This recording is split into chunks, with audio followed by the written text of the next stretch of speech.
With Kevin Lynch, Tom Hanneman back on a Timberwolves fast break following the worst ever loss for the Wolves against Philadelphia. A 42-point blowout as the Sixers hit nearly 60% of their shots in this one. They got going early, 83 points in the first half of this game, the most the Wolves have ever given up. And we start there and it went downhill. Joel Embiid, certainly a terrific evening. Yeah, 31 points, 13 rebounds, but that's just the beginning. I mean, they dominated on the boards. They made 21 threes, 40 assists for Philadelphia.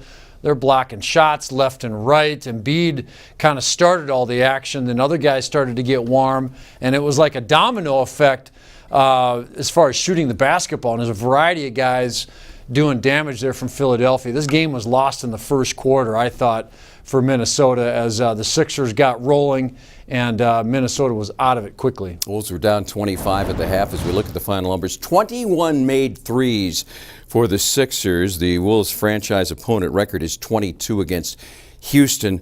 Philadelphia had it going their way from the beginning. Wolves head coach Ryan Saunders praised the Sixers after the loss. They played they played great basketball, Philadelphia. Give a lot of credit to them. Give a lot of credit to their coaching staff. They played physical, took us out of some things, and then it showed as the game went on. Timberwolves will move on Friday at home. A pair of weekend games at Target Center.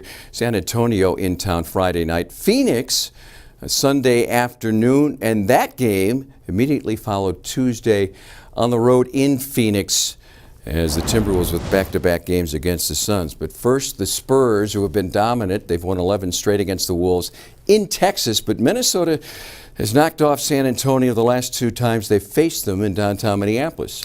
They drilled the Spurs about 6 weeks ago, Tom, at home, and we all were kind of talking at that time that this is the end of the Spurs run and they might not even make the playoffs. And they have recovered pretty well. And they're going to be a factor in the Western Conference yet again.